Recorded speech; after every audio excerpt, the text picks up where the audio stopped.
To what lengths would you go in the pursuit of power? What sacrifices are you willing to make in your search for greater knowledge? Would you sell out your family and friends? Your own soul even? You're not using it, right? If you are the kind of player who would go to any lengths for a source of greater power, the Warlock class is right for you. Welcome back, travelers. I'm glad to see you made it. I'm Kolo, and today we're going to be taking a deep dive look into the Warlock class in Baldur's Gate 3. We're going to go over all the stuff that you'll get as a generic Warlock leveling up, and then after that, I'm going to cover each of the subclasses individually so that you'll know which one you want to choose. With all that nonsense being said, let's get started, shall we? Warlocks are spellcasters, just like wizards are, just like clerics are, sorcerers, but there's a few key differences between Warlocks and the other casters. The main one, notably, at least lore-wise, is that Warlocks don't have any of their own actual magical ability. The only powers that they have, they're granted by their patron, which is a powerful entity that they've made a deal with to get power in exchange for their service. And as a Warlock, your subclass choices are actually going to be based on which patron you're deciding to make this deal with so that they can give you their power. The fact that Warlocks don't have their own innate magical ability in-game translates to your Warlock not getting regular spell slots like the other spellcasters do. Instead, Warlocks get access to what is called pact slots, which function similarly to spell slots, but there's a few differences there as well. First of all, pact slots will replenish on short rest and long rest, unlike the other spell slots that only replenish on long rest. But as a trade-off, the Warlock has far fewer pact slots than every other caster has spell slots, so you get to cast far fewer spells per combat as a Warlock, but if you do all your short rests every day, you'll end up getting to cast quite a few spells per day. Another key difference between normal spell slots and these pact slots is that as your Warlock levels up, the spell slot level of the pact slots will increase with your Warlock's level, instead of how it works with the other spellcasters where they will get level 1 spell slots, level 2 spell slots, level 3 spell slots, and they'll keep the lower level ones that they have throughout the whole game and gain more and more spell slots. Your Warlock keeps the same 2 pact slots for a long time, but they get more and more powerful as you level up. So for instance, if you go to cast I'm going to use Fireball as an example. Fireball is a level 3 spell. If you go to cast Fireball when your Warlock is 5th level, it'll cast as a level 3 spell because that's when you learn your level 3 spells. If you go to cast a Fireball after you learn your level 4 spells, it will cast as a level 4 Fireball. It's going to upcast it every time as a Warlock. Basically, your patron gives you more of their power, your Warlock gets more powerful, and they just put all that power into every blast that they do. There's a few more differences between Warlocks and the other spellcasters that we're going to cover in this video, but I just wanted to get these out of the way right up front because these things might alter somebody's decision about whether or not they even want to make a Warlock, so I wanted to get that out there. But if you've made your decision and you want to make a Warlock, let's talk about creating one. Upon first choosing the Warlock class, you will be granted the simple weapons and light armor proficiencies. You're going to get access to your level 1 cantrips and spells, you're going to get to choose a couple of spells, and you're going to get 1 pact slot to start with. So, starting as a Warlock in this game, you only get 1 spell cast per combat, and then you have to resort to cantrips after that. You can short rest afterwards and get it back, but you only get 1 spell per combat at the beginning. The Warlock's 3 main stats to watch out for under normal circumstances. There's going to be somebody who's done a crazy build that, trust me, I want to hear about it, but it's going to be some off-the-wall nonsense where it's some intelligence Warlock or something that I just don't know about. But the 3 main normal stats are Charisma, which is your spell casting ability. This increases the amount of damage your spells are going to do, as well as helps you in dialogue checks and everything like that. Charisma is a really good stat to have. Dexterity is going to help out with your armor class and your damage, depending on what kind of weapon you're using, as well as initiative rolls, help you take your turn earlier in combat potentially. And Constitution will determine how much HP your character has, as well as how hard it is for enemies to interrupt their concentration when they're concentrating on a spell. So all 3 of these are good for different reasons. It's all going to depend on what kind of Warlock you're building. There are a few races in the game that you can choose that have very powerful racial bonuses that may benefit your Warlock in some way. There's a couple couple of races that have worthless bonuses that might not do anything for you. What I like to say in this section of my videos is that there is no race class combination in this game that can't beat the game. None. You won't convince me that there's a race class combo that just can't beat Baldur's Gate 3. So, if you want to look through the races and see what racial bonuses they have and min-max your character, I totally understand. I've done it before, we've all done it. I get it. But if you just like the looks of something and you want to play that, feel free. Build whatever you want. If you want to play a halfling warlock, if you want to play a half-orc warlock, it doesn't matter. You're going to be perfectly fine either way. Play whatever you want. Warlocks are also one of the classes in the game that immediately chooses their subclass when you pick the class. And this makes sense for warlocks because, like we said, their subclass is actually tied to which kind of entity they've sworn a pact with. Without that pact, your warlock is not a warlock. Your warlock is just a power-hungry fool looking for somebody to give them some power. Once they signed the pact and got the power, that's what made them a warlock. So you have to have the pact first. The three options you have to choose from here are the Fiend, the Great Old One, and the Archfey. The Fiend represents your character basically selling their soul to a demon or the devil in exchange for more direct damage kind of abilities from the hells. So you'll get Fireball from going down this path, Wall of Fire. There's a couple of fire-based things. Cone of Cold is actually thrown in there too, strangely, but we'll cover all that in the subclass section. Alternatively, the Great Old One, rather than being more straightforward damage, fiery hells related stuff, this is your character going on an HP Lovecraft binge and deciding that they fell in love with Cthulhu and want to make a deal with him for some power. So you're talking crazy mind control stuff, reality bending stuff, weird old god things. And then the third one, the Archfey. This is your character swearing a pact with a lord or lady of the Fey realms who are known for being tricksters and messing with people's emotions and distracting them with illusions and stuff like that. So that's the kind of powers that you're going to get if your patron is the Archfey. Kind of, you know, charming people, frightening them, messing with their emotions, things of that nature. Those were just the 10,000 foot overviews of those subclasses. We're going to cover them much more in depth in the actual subclass section. I just wanted to kind of give you the overview so you knew what kind of lore we were looking at for each one of the three.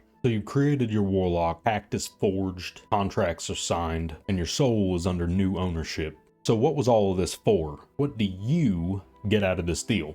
Let's talk about it. At second level, all warlocks are going to gain access to 2 Eldritch invocations. These are very, very powerful, potentially gameplay defining passive buffs that you pick up that have effects ranging from being able to cast Speak with Animals without spending any spell slots, to granting your Eldritch Blast the ability to knock enemies away from you, which is very powerful, repositioning enemies like that. But one that I specifically wanted to bring up in this video to have you guys keep your eyes on is the Devil's Sight Eldritch Invocation. This one's unique. It grants you an ability that you can only get from 2 or 3 other places in the game, and those things are mid to late game items that there's a decent chance you're going to miss them anyway. So other than that, being a warlock is really the only other way to get this magical dark vision that you get from Devil's Sight. Now, why is magical dark vision so special? Well, I'll tell you. Since you get access to the darkness spell, being able to cast darkness on top of your character and use it as a area denial, basically huge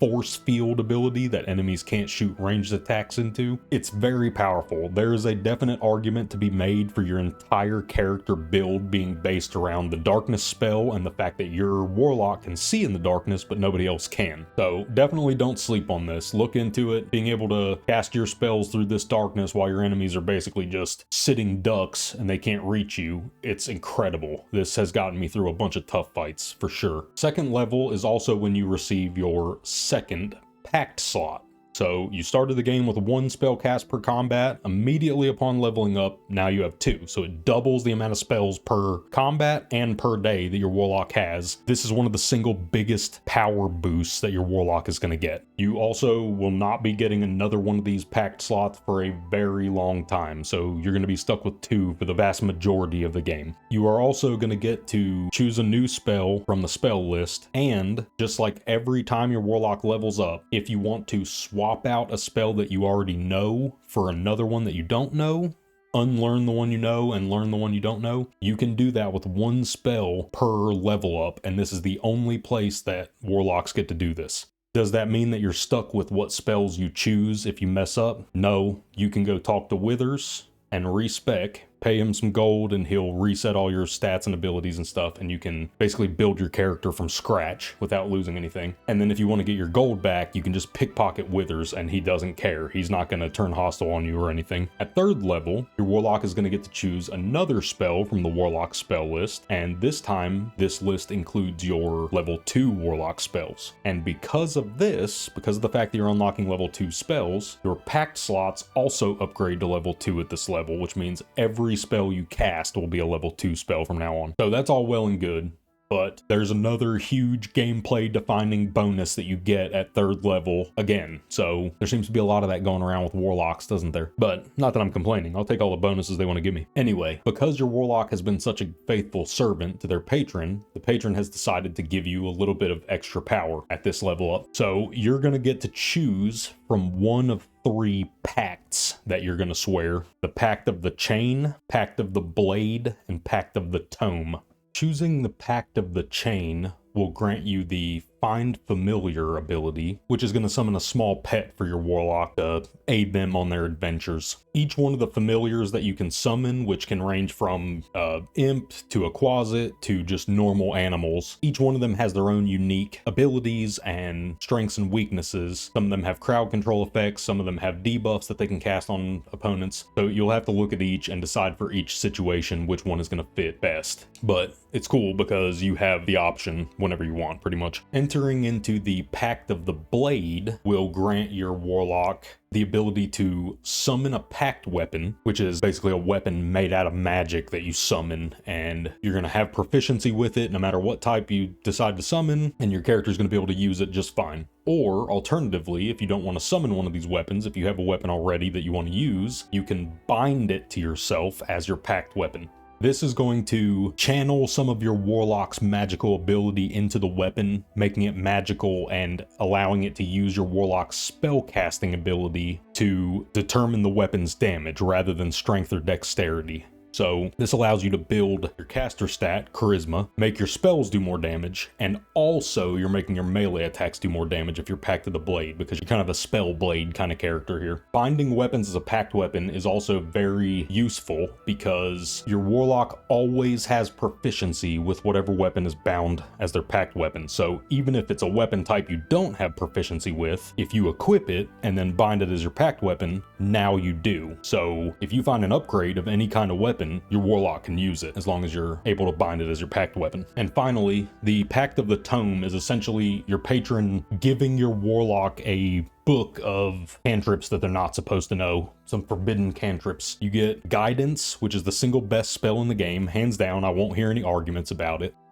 That's a little bit of an exaggeration, but it's not much of one. This spell is absolutely ridiculous, and I think every party in Baldur's Gate 3 should have Guidance on at least one character in the group. This thing basically adds a 1d4 to any ability check that you have to do. If you're in a conversation and you're trying to intimidate somebody or do a deception roll, Guidance helps with all that stuff. And it doesn't cost you anything. As long as one of your characters has Guidance and they're standing next to the person that's about to do the conversation, you can cast it on them right in the middle of the conversation and it benefits them. Vicious Mockery is the second cantrip you're going to get from Pact of the Tome. This one's a little bit different. It deals a small amount of damage, psychic damage, and also impose disadvantage on the target's next attack. If they succeed a saving throw when you cast this on them, the entire effect will be negated. They won't take any damage, they won't have disadvantage. So this one can be okay. Being able to impose disadvantage on your opponent's attack rolls is always good, but you're trading out a turn worth of casting Eldritch Blast at somebody. That's tough to justify sometimes because Eldritch Blast is so ridiculously good. I think of the 3 cantrips you get from Pact of the Tome, Vicious Mockery is probably the worst. And saying that, let's get into the third one. Thorn Whip. You will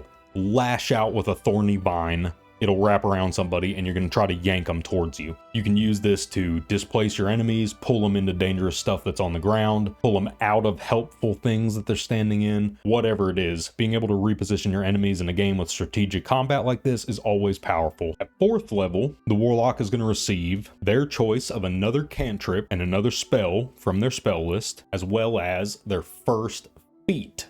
So, as is tradition in these videos, when I get to the feat section, I'm going to say something like this. Look through the feats and see if you find anything that looks interesting to you. I'm going to give you an example of a build that I've made here in just a minute. Is it optimized? Absolutely not, but it's pretty cool, and I think you'll have a fun time messing around with it. But anyway, look through these feats. If you see anything that sounds cool and you want to try it out, go ahead and take it. If something sounds like it's going to be good for your character build, it probably will. If you take something and hate it and it's not good for your character build, go talk to Withers, pay him some gold, respec your character, switch it out, and then rob him and get your gold back, just like I said before. No big deal. With all that being said, if you look through the feats and nothing stands out to you, nothing sounds like you want to take it at that moment, you can't think of anything, ability improvement is always a viable choice in this game. This is basically you buffing your character's main stats, and in a Dungeons and Dragons base game like this, buffing your main stats is massive. It's a huge upgrade. 5th level is a massive power boost for most classes, and the Warlock is no exception. You are going to have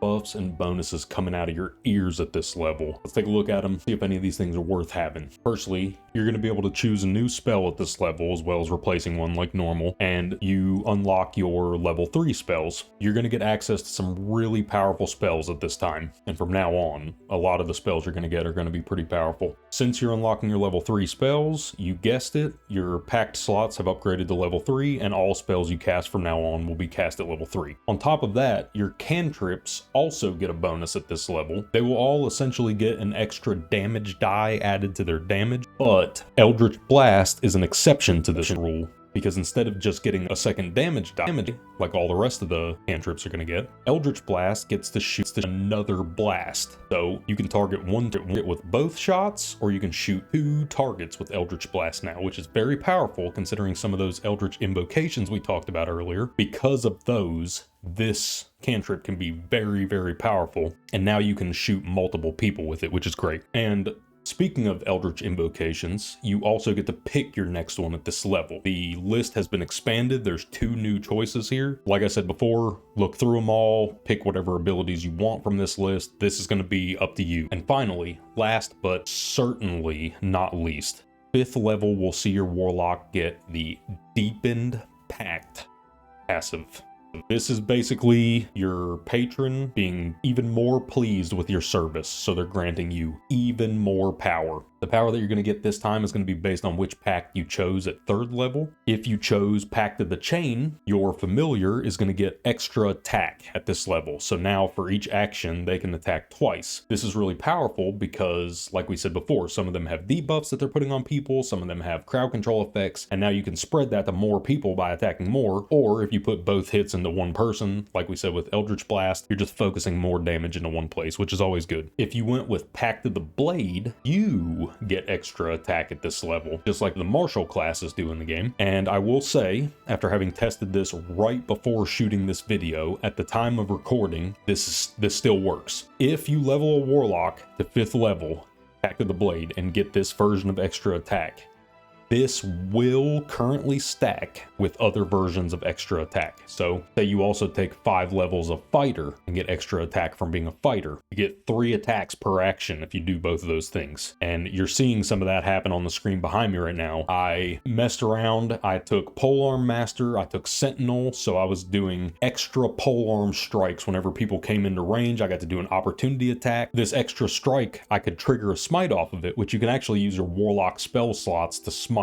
if you go Warlock, Paladin, Lock-it-in, however you want to refer to it. And it was really nice. I was getting 4 or 5 attacks per turn without even taking haste or speed potions into account. So, I mean, you're talking about a ridiculous amount of damage you can put out. Is my build optimal? No way. Absolutely not. But could I beat the game with it? Yeah. I guarantee it, and I guarantee you could too. I try to impress this upon you guys. If there is something that you think is cool in this game and you want to try it out, just do it. Withers is right there in camp. 100 gold is what it costs you, and then you can take it right back from him so you can fix your problems for free. If you don't feel like respecking, I get it. I understand. You want to play a pure run without respecking.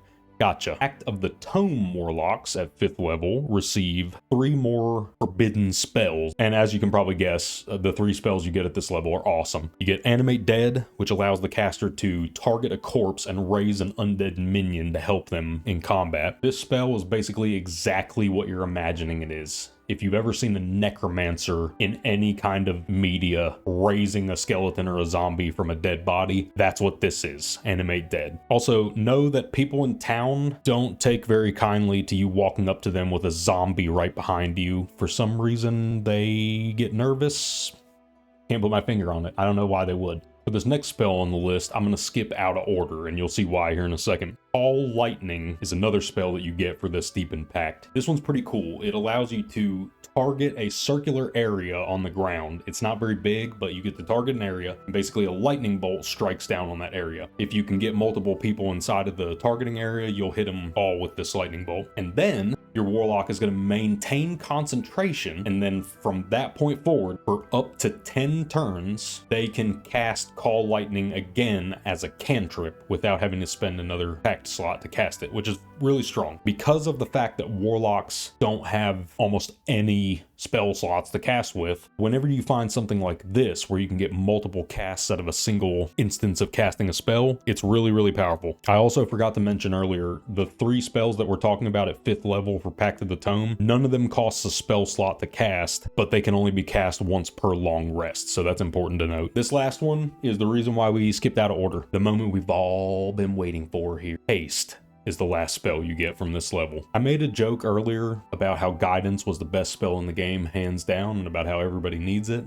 And like I said at that time, that wasn't really an exaggeration. Guidance is a super, super powerful spell, but an argument can definitely be made for Haste possibly actually being the strongest spell in the entire game. There's a couple of spells that I would put up here. Guidance, Haste, Sanctuary, Misty Step. Oh my goodness. Anyway, let's talk about Haste. Haste is a single target buff that you'll cast on one of your allies. You have to maintain concentration to keep that ally buffed, and as long as you do, up to 10 turns, the effectiveness of that ally is essentially doubled. Let's see what they get. +2 to armor class, and advantage on dexterity saving throws. What does this mean? This means that your character is harder to hit because they're moving faster. They're harder to hit by pretty much every source of damage, so that's good. Their movement speed is doubled, which is in itself a huge buff. As we talked about before, when you're playing something with tactical combat like this, the ability to move twice as far is ridiculous. And they are going to gain an additional action per turn. And don't forget that this is 5th level, so this is when all the martial classes get extra attack. This is when your Blade Warlock gets extra attack. So having 2 actions means 4 attacks now. Instead of 2 attacks per turn, you're doing up to 4 attacks per turn. Just think about that for a second. Your character is capable of attacking twice per action, and they have 2 actions. That's like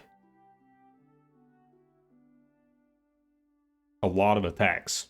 Just be super, super careful about not breaking the spellcaster's concentration when you're using haste, because the affected target will become lethargic, which essentially just throws their next turn into the trash. This can be devastating in combat. If you hasten someone and then accidentally use another concentration spell like Hex or something like that, it instantly drops the haste off that person. Basically, the second concentration spell fails because you were already concentrating on something else. You lose haste, the hasted person becomes lethargic and misses their next turn, and the person who cast haste in the first place basically just threw their turn in the trash. Also, as an added slap to the face, the newly cast concentration spell will cost you a pact slot and it will do nothing. Don't screw yourself over by doing this, travelers. Don't be me. Be better than me. Don't do this. That was an absolutely mammoth amount of buffs and bonuses to get from a single level. But remember, we still haven't even discussed the subclass spells that you get at this level, and like I said before, you get access to some strong ones. So when we come back to 5th level with the subclasses, you're going to see even more ridiculous stuff. Changes like this are why 5th level is considered to be the beginning of the end game for Baldur's Gate 3. You're crossing over a threshold into, all right, we're getting into the the real stuff now, where if you don't have 2 attacks per turn or these stronger spells, you would be screwed in a fight. The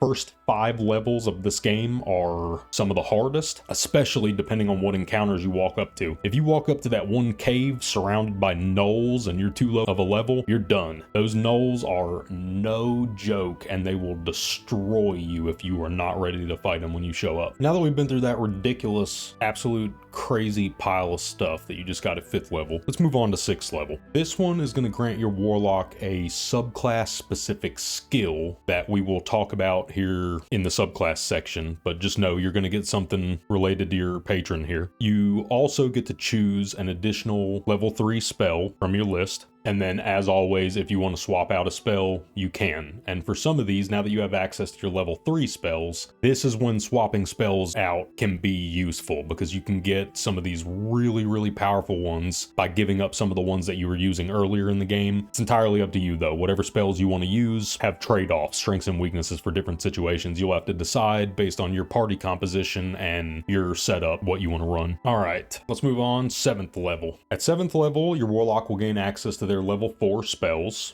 Your packed slots will get upgraded to level 4. You'll get to choose another spell, and your subclass is going to have 2 spells added to the list as far as the ones you can choose. And importantly, you get to pick another Eldritch Invocation at 7th level. So the list of those is also increased again. Take a look through the new ones, look at the old ones, see what you want, pick your invocations. 8th level is quick and easy, but it's not bad by any means. You get to pick another spell from the list. You can swap a spell if you want, and then you get your second feat. So like we said before, if there's a feat that sounds interesting, you want to try it out, take it. If you want to do ability improvement and buff your stats, also a perfectly viable option, go for that. At 9th level, warlocks get access to their level 5 spells. Your packed slots are going to increase to level 5, which is actually the highest that they're going to go. And you also get to choose another Eldritch Invocation. There's more on the list, look through them, blah blah, you know the drill. 10th level is another great one. You will get to pick another level 5 spell, swap a spell if you want, like always. Your cantrips get another damage die added to them, and then, as you might imagine, Eldritch Blast instead of that can shoot 3 targets now, which is ridiculous. And you're going to get a passive defensive buff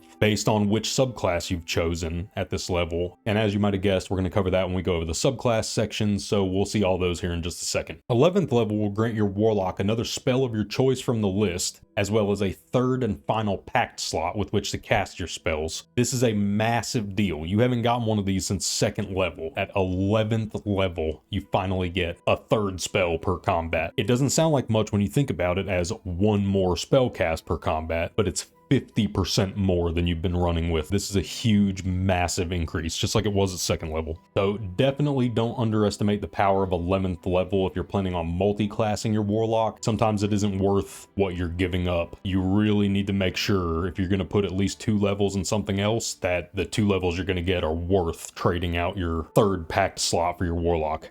11th level warlocks will also be granted a Mystic Arcanum spell of their choosing. The available options are all level 6 spells, making this the single level 6 spell your warlock will have access to, unless you find gear pieces that grant them to you. This Mystic Arcanum spell does not cost a pack slot to cast, but can only be cast once per long rest. There's some powerful choices here, so you'll definitely be glad to have this. And finally, ladies and gentlemen, that leaves us at 12th level. The end game. Your warlock's final level is no slouch either. You're going to get some pretty good stuff at this one. You're going to get to choose another level 5 spell and swap spells for the last time. So if you want to change out 1 more spell, this is the last opportunity you have without going to talk to Withers. You're going to get another feat, so choose a feat or bump your stats again. And then lastly, you will get another Eldritch Invocation, and the list has 1 more option available on it now called Life Drinker. Life Drinker is the only actual 12th level choice as far as Eldritch Invocations goes, but obviously you don't have to pick this one at 12th level. You can choose one of the other ones instead if you want. What does Life Drinker do? It allows you to add your Charisma modifier to any damage that you cause with your melee weapons in the form of necrotic damage. If you have your Charisma somewhere between 18 and 20 points, that is a +4 or +5 necrotic damage to every strike that your character does with a melee weapon. And that might not sound like a huge amount, but that 4 or 5 necrotic damage will be a massive percent damage increase, and it works on all melee strikes. So if you do something like Pommel Strike, where you're using a bonus action and just doing like a small hit to somebody that does 1d4 or something like that, and then this one adds 4 or 5 damage to it, I could be doubling the damage of that strike. It's ridiculous how much extra damage this thing adds up to, and it triggers passively. It doesn't cost you anything after you choose this. It triggers passively on all melee strikes, so yeah, you'll be pumping out tons of freaking damage. Absolutely nuts. And that sums up the entirety of the Warlock's normal level up experience. So what we're going to do now is go back in time, back to first level when you were choosing subclass, and we're going to start with the Fiend. I'll see you there. Warlocks in service to fiends work toward corrupting, destructive ends, intentionally or otherwise, and receive hellish blessings in return. So you've gone and sold your soul to the devil, huh?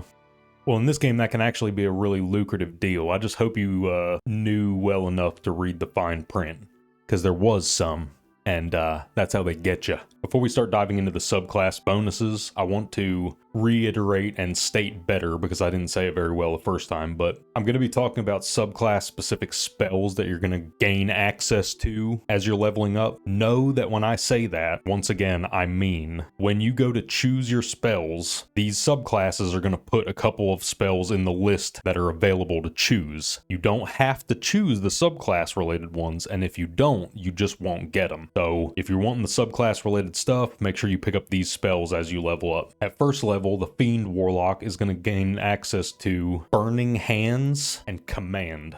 Both of these are decent. Burning Hands is a frontal cleave that will shoot fire out of your fingertips in a cone area in front of your character, and it'll cleave multiple characters if they're within the area with fire damage. This is excellent, especially if the enemies are standing right next to an explosive barrel, or standing on grease, or standing in a plant growth, where shooting this fire will also ignite something else, and you get basically double return out of it. Command, on the other hand, is a crowd control ability that you can use to attempt to force an enemy to do something. Whenever you go to cast a spell, it brings up multiple options, from forcing them to drop their weapons on the ground, forcing them to lay down on the ground, forcing them to skip their next turn, or run away from you, or come towards you. So you hit somebody with this and it's successful, you can disrupt them pretty badly with this spell. This is a good one to have. You will also receive the Dark One's Blessing passive, which will grant your Warlock some temporary hit points whenever they land a killing blow on an enemy. This is very, very good, especially if your Warlock is up there in melee range. If you're running Pact of the Blade and you're standing up there toe-to-toe with the enemies, every time you kill one of them, you get a little bit of temporary hit points that makes you more survivable while you're standing in a group of enemies fighting. Excellent. At third level, you're going to have 2 more spells to choose from, which will be Blindness and Scorching Ray. Blindness is a single target crowd control ability that you can cast. It's a debuff that makes the enemy blind. This grants all attacks against them advantage and grants their attacks disadvantage. And if you upcast the spell, which you will be if you're playing a Warlock, it has the ability to affect multiple targets. So this can be a good one. There's nothing wrong with blinding targets, and doesn't require concentration. So once you get them blinded, you set it and forget it. They're blind walking around until they get cured or something happens to fix it. And until then, you have advantage against them. They have disadvantage against everybody. It's nice. And also it massively reduces the range of their ranged abilities and spells. So you can mess somebody up pretty badly with this. And Scorching Ray is a multi-targetable spell, kind of like how Eldritch Blast is now, where you can target one person with 3 shots or 3 different people with 1 shot each, or however you want to split it up. That's how Scorching Ray is, but it's a spell and it does fire damage. It's a good one to have. And now we made it back to 5th level. So you get that absolutely massive pile of buffs and bonuses that we talked about before, and the 2 subclass specific spells that you have available as a Fiend Warlock are very, very powerful. You're going to get Fireball and Stinking Cloud. Fireball is a spell that needs no introduction, but I'm going to give it one anyway. Boom. In all seriousness, Fireball is unquestionably one of the strongest, most useful damaging spells in the game, hands down. You are gonna love this spell, and I highly recommend at some point after 5th level, I would recommend at 5th level you pick Fireball, but at least at some point after 5th level you get Fireball. If you're playing a Fiend Warlock, the other ones aren't gonna have access to this. Compared to Fireball, Stinking Cloud might sound kind of disappointing. Don't underestimate this spell. This one can be really, really powerful under the right circumstances. What does it do? It will summon a 20-foot wide area of stink ass that has a chance to cause anyone inside of it to become so nauseated by the disgusting smell of this stinky fart cloud or whatever they're standing in that they just completely can't perform actions. And sometimes you'll basically skip their whole turn. It does require concentration to maintain the cloud. Sometimes this spell is going to be amazing. Sometimes it's going to be trash. Take it with you and try it out in a couple of different situations. I don't think you're going to be upset that you took this one, but I would recommend you take Fireball first. A well-placed Fireball can fix most any problem. It's like the Eldritch Blast of spells. We mentioned before that at 6th level, you were going to get a subclass specific ability to use, and that's where we're at now. So for the Fiend Warlock, the ability is called Dark One's Own Luck. This will allow you, once per short rest, to add a 1d10 to any ability check dice roll. This is pretty awesome. It's essentially the same thing as Bardic Inspiration or Guidance, but it's a 1d10 that you're adding to that roll, which is absolutely ridiculous. At 7th level, the Fiend Warlock is going to have access to 2 more spells on the list to choose from, which are Wall of Fire and Fire Shield. Wall of Fire is incredible, and you will likely find a ton of opportunities to use the spell. Just remember that it requires concentration to maintain the flames. So be careful what you're doing. There's nothing less fun than summoning a giant wall of fire across the battlefield and scorching your enemies, and then immediately doing something stupid and extinguishing your own firewall right away. Like I said before, don't be me. Be better than me. It won't take much. Fire Shield actually has a bit more nuance to it. When you first cast a spell, you're going to be given a choice of 2 versions of it that you can pick. You can either have the Fire Shield be made of scorching hot flames that will reduce the cold damage you take by half and deal fire damage in retaliation to anybody that strikes you, or the flames can be freezing cold and they will give you fire resistance and deal cold damage to anybody that strikes you. So you can either have hot flames or cold flames, which I think is pretty awesome. Any kind of spell that gives you utility choices like that are really good. Plus, being able to pick sources of resistance to damage types in this game is excellent. So being able to choose one of these is great. 9th level is another one where you're going to get access to 2 more of the subclass spells when you're choosing your spells. This time it's Flame Strike and Cone of Cold. Cone of Cold is a large frontal cone, kind of like Burning Hands was at the beginning, except instead of doing a small cone with Burning Hands, it's a huge cone and it does frost damage. This also will freeze any water puddles that are on the ground, turning them into ice surfaces and potentially having your enemies slip on them. Flame Strike is a ground-targeted AoE ability with a relatively small casting area, but that's for a good reason, because this thing does huge damage. You can cast it up to 60 feet away, but it only has a 10-foot radius around where you're actually casting it. It does half radiant damage, half fire damage. When someone is concentrating on a spell, every time they take a hit, they have to make a concentration saving throw. This counts as 2. So they have to pass 2 saving throws because of this in order to maintain concentration. And because it's split damage, where it's half fire, half radiant, the odds of you finding an enemy that's immune to both of those types is very low. And even finding somebody with resistance to both types of damage is very low. You might find someone that's resistant to one or the other, radiant or fire, but finding someone that's resistant to both is more rare. And lastly, upon reaching 10th level, the Fiend Warlock will be granted a very powerful passive defensive ability, Fiendish Resilience. This is going to allow you to choose a damage type once per short rest and gain resistance to that damage type. This buff is going to last until you long rest or until you choose another damage type to get resistance to. You can only have one chosen at a time. So if you do a short rest and reset this ability and then cast another one, it's going to get rid of the first one. This is very powerful, obviously. We already talked about how strong it is to be able to give yourself resistance to certain damage types. So now imagine this one, you get to choose pretty much any damage type and get resistance to it. This is very, very strong, especially if you know what's coming. If you know what you're about to walk into and you can give yourself a super ideal resistance for that situation, you're going to be really, really well off. That's pretty much it for the Fiend subclass. We covered all the spells and abilities that you're going to get as you level up. You can tell, like I said before, it's basically a bunch of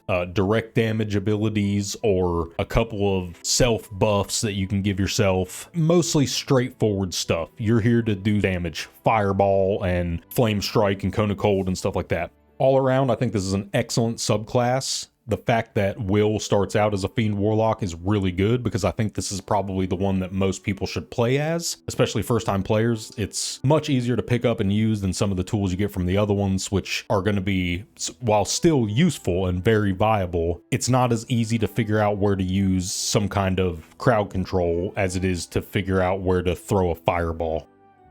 So now that we covered all that, let's go back to first level and talk about something much more confusing, shall we? The Great Old One.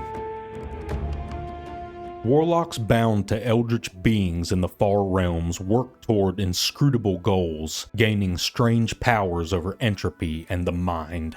So the devil just wasn't quite insane enough for your taste, huh? So you went out looking and found this freaking thing and decided to strike up a deal with it. Right. Upon first choosing the Great Old One subclass, the two spells that you're going to gain access to when you're choosing spells are Dissonant Whispers and Tasha's Hideous Laughter. Dissonant Whispers is a spell you'll cast on a target within 60 feet of your Warlock, and it will frighten them, as well as doing a decent amount of psychic damage. So, as with any crowd control ability, this has the potential to be incredibly strong. If you use it in an opportune time and it saves one of your character's lives, you're going to absolutely be glad that you had this. So it's worth looking into. If you think you're going to make use of this, it's worth looking into. Tasha's Hideous Laughter is a very, very powerful crowd control spell. Your target will be struck with such an insane fit of laughter that it will force them to ROFLMAO. ROFLMAO. This is obviously very powerful, especially in the early game, which tends to be the hardest part of the game, as we discussed before. Having access to crowd control spells in the early game is, especially for some difficulties, it's almost mandatory. If you're trying to do an honor mode run, you need to become real familiar with your crowd control tools and your escape tools as well, because running from fights is back on the menu, kids. Larian wasn't messing around. There's some fights where it's like, holy F, this was an easy fight on Tactician, and in honor mode, it's like, oh, guess what? Phase 2, sucker. Tasha's Hideous Laughter does require concentration to maintain, so you know the drill. Don't cast haste first and then use this. You will also be granted your first passive ability from your unknowable eldritch patron in the form of Mortal Reminder. When you land a critical strike against an enemy with your Warlock, you will frighten all nearby enemies until the end of their next turn unless they pass a wisdom saving throw. So basically, instead of stealing the life force from enemies that you're killing and getting temporary hit points, you're causing such panic with your critical hits that it's like shattering the opponent's minds and they can possibly become frightened and have to run away from you. This is a passive source of area of effect crowd control at early game. Set it and forget it, you get a critical hit, you have a chance to fear everybody around you. Don't sleep on this one. This can really make a difference as you're leveling up, especially in the early game like we were describing. Crowd control is much more important and much more powerful. So thanks, Cthulhu. You're a swell guy. At third level, the Great Old One will grant your Warlock the choice of two more spells: Detect Thoughts and Phantasmal Force. Detect Thoughts does exactly what it says it does, but what this translates to in the game is basically a couple of dialogue options that you get when you're in a conversation. You can read people's minds at key moments and learn information that you're not supposed to learn that they're trying to keep from you. This one, any of these, speak with animals, speak with dead, this one, detect thoughts, friends, charm, person, any of these things that help you in dialogue options can be insanely powerful. Be careful if you're playing on the higher difficulties. When you cast these spells on people, you have the chance that they will realize that you did that to them, and people do not like it. They wake up from that and they're like, hey, guards, this dude's casting spells on people in town, and then the guards are going to come talk to you. So just be careful not to get yourself killed doing that. Phantasmal Force is strange. The way it works in Baldur's Gate 3 3 is that you essentially cast it on somebody, and it's almost like a psychic nightmare that they're having, where every turn they are going to take 1d6 damage. Starts with psychic damage, but it will change to whatever the last type of damage they took was every time they take damage while it's on them. So if you blast them with a fireball next turn on one of your other characters or whatever, then Phantasmal Force will hit them for fire damage instead. If you guys have a good story about Phantasmal Force or really any of these psychic things, I haven't done anything really with psychic damage yet. I've used the spells a little bit, but not extensively. Maybe I need to make me a psychic character and go down that route. We are now back at 5th level. So Mountain of Buffs, you know the drill. You get everything in the world at this level. Your patron is going to grant you the Bestow, Curse, and Slow spells as options when you're choosing your spell for this level. Both of these are targeted debuffs that require concentration to maintain. Bestow Curse is going to allow you to get up in melee range, touch somebody, and give them a curse. This is going to give them disadvantage on saving throws of whatever type you choose, or cause them to skip their turns possibly, or just a couple different things you can choose from. Not a bad spell, but you have to get really close to use it. Slow, on the other hand, is incredibly powerful right out of the box. This spell is probably one of the most underrated spells in the game, if I had to take a guess. Especially since haste exists, because haste is essentially the opposite of this. But rather than targeting an ally with haste and doubling everything they do, you can target up to 6 enemies with slow and cut their effectiveness in half. So if it works on all 6 people when you cast it, my god, that is a lot of effectiveness. All those people are going to have their armor class and dexterity saving throws reduced by 2, so they're easier to hit with every single kind of attack, basically. On their turn, they're going to have to choose to perform a bonus action or a regular action. They don't get to do both. They have to pick. They won't be able to perform more than 1 attack per turn, regardless of what kind of buffs they have. If they have the ability to perform 37 attacks per turn, it doesn't matter. While you're slowed, you get 1. Their movement speed is cut in half, which is ridiculous, because if they're stuck in a bad situation and you cut their movement speed in half, they might stay stuck in that bad situation. They can't take reactions at all, so no opportunity attacks. If you cast slow on a bunch of people and it works, you can just run right away from them because they can't take reactions to hit you, which is excellent because that gets distance between you and them, makes them move to catch up to you if they're trying to come break your concentration to get out of slow. So it's nice. And if they cast spells while they're slowed, there's a chance that whatever spell they cast will be delayed until next turn before it actually goes off. Like I said before, it does require concentration, but even if you only get 2 or 3 people with this thing, it's big. The ability that Cthulhu is going to grant you at 6th level is Entropic Ward.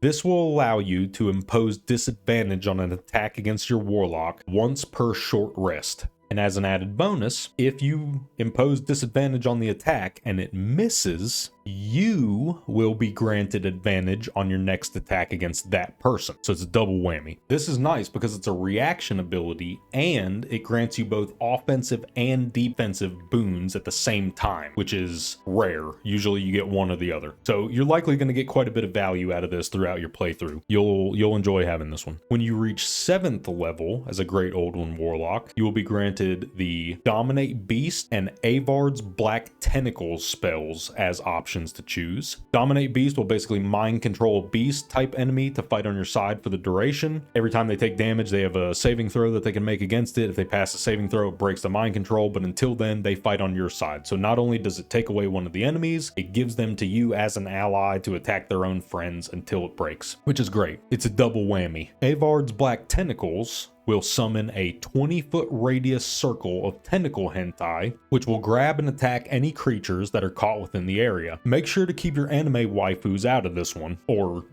don't. I don't judge, whatever you want to do. Seriously though, this thing is better than you're probably imagining. It is a strong AoE crowd control option that will deal much more damage to targets than it initially seems. While a creature is inside the area, they will be taking bludgeoning damage from being slapped and smacked by writhing tentacles. Their movement speed will be reduced by half, and they have a possibility of becoming smothered. This will cause them to take further damage per turn while held, as well as imposing disadvantage on their attack rolls and saving throws. Any attacks made against the target while they're under this condition will also have advantage. So you see, Japan knows what they're talking about with this one. This thing is this is scary. You stay away from this. 9th level Great Old One Warlocks will get the Dominate Person and Telekinesis spells as options. Dominate Person pretty much works exactly this. Wow. Dominate Eyeball. Anyway, Dominate Person works pretty much exactly the same way as Dominate Beast, except you guessed it, it works on persons instead of beasts.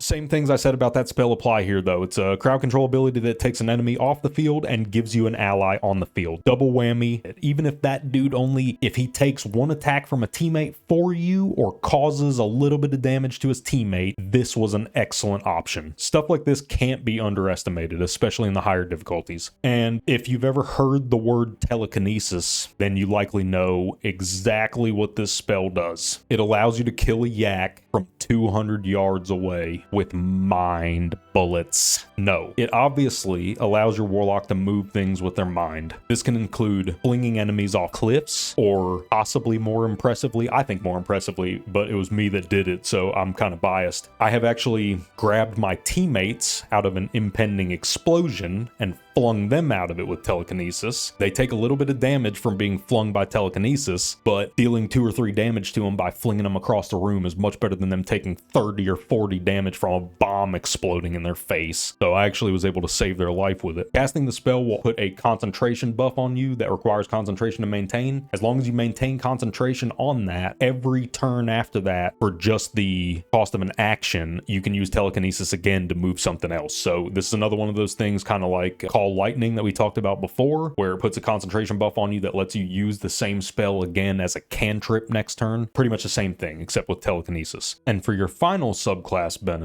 at 10th level, the Great Old One will grant you passive resistance against psychic damage, but also, anytime you take psychic damage, the person who dealt it to you takes the other half. So this is basically just a giant psychic middle finger from your patron. Middle finger? Middle tentacle? That doesn't sound good. So, to sum up the Great Old One Warlock, you're a flying spaghetti monster fan, and you like messing with people's minds, crushing them, and bending their will to your own desires. Or just flinging them off a cliff with telekinesis, whatever you want to do. With that said, we're going to head back to first level and cover our final subclass, the Archfey.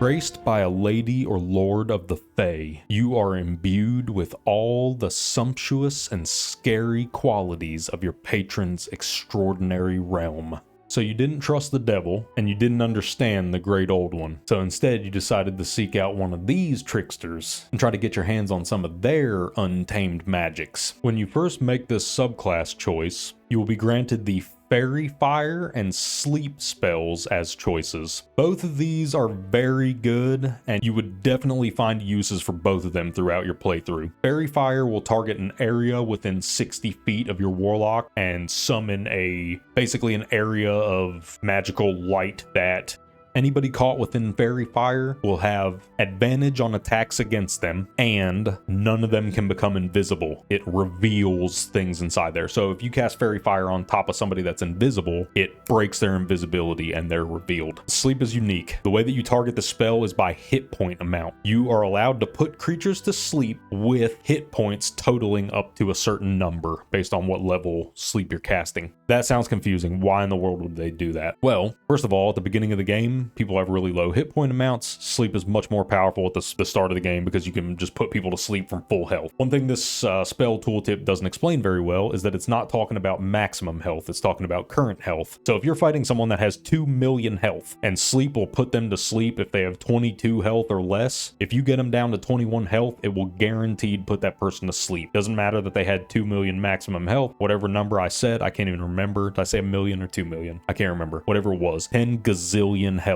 Doesn't matter, because now they have 21 health and they're asleep. If you get 2 enemies down to 10 health each, you could put them both to sleep. If you get 4 enemies down to 5 health each, you could put all of them to sleep. So it can be really, really strong, and it does work throughout the entirety of the game. Upcasting it increases the hit point amount that it'll put to sleep also, and there's no saving throw against this. If they are below the hit point amount, they are getting put to sleep. So that's very important to know. While they're asleep, it'll skip their turn. It'll grant attacks against them advantage and guarantee that they're crits if they're made from within 5 feet of the sleeping person. This thing, it can save your team from a really, really bad situation, and it's an offensive thing where you can just pile a ton of damage on top of the sleeping person. The first level pact ability that you receive from the Archfey is Fey Presence. This will allow you to either charm or frighten all enemies within 10 feet once per short rest, unless they pass a wisdom save, which will negate the effect entirely. Upon reaching 3rd level, the Archfey will grant your Warlock the Calm Emotions and Phantasmal Force spells as choices. Phantasmal Force we already discussed. This was the Psychic Nightmare that changes damage types based on what last damage type they took was. Like I said before, it's not amazing. It's not terrible.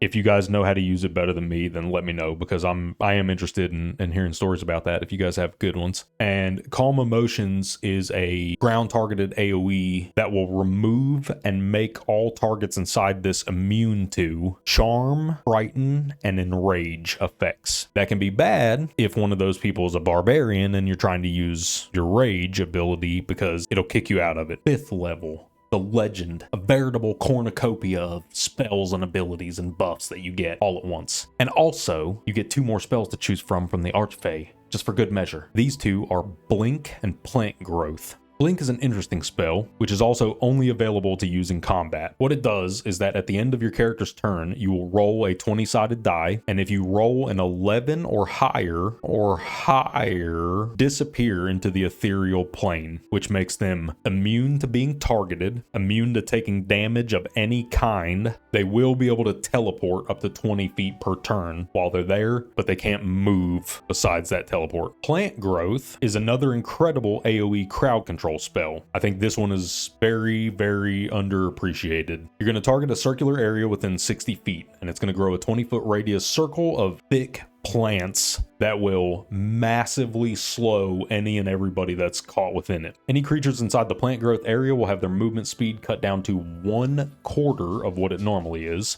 There's no saving throw against this either. If they're in it, their speed is reduced. This spell can be combined with damaging area of effect spells to excellent effect also. Think of Hunger of Hadar, and then you're massively slowing them down, so they start and end their turns inside of Hunger of Hadar. Take the cold damage, take the acid damage for starting and ending their turn in it. It can really, really get ugly quickly, but just know as a forewarning for using plant growth, the plant growth area is incredibly allergic to fire. If fire touches this area at all, the entire circle area of plants will bust into flames immediately and burn away. At 6th level, the Archfey Warlock will gain the Misty Escape ability. This is a reaction that you can trigger upon taking any damage once per short rest. Using the ability will cause your Warlock to become invisible, and then on their next turn, you will get to cast Misty Step, though it will break your invisibility. So this is a small price to pay if this gets you out of the fight entirely. If you're in a really, really bad situation and you need to get the heck out of there, this is it right here. You stealth, move away as far as possible, and then Misty Step as far away as possible and try to escape. And then you can just resurrect your other guys in town if you need to, whatever you got to do. But if you got to run, get out of there. Don't let them wipe your team. When you reach 7th level, the Archfey will grant you Dominate Beast and Greater Invisibility as choices. Dominate Beast we covered before. You mind control an animal, it fights with you until it breaks free. Not amazing, not terrible. Greater Invisibility will turn a creature invisible. It lasts for 10 turns, grants their attack rolls advantage, imposes disadvantage on attack rolls against them, and you can remain invisible with this one while you're performing certain actions,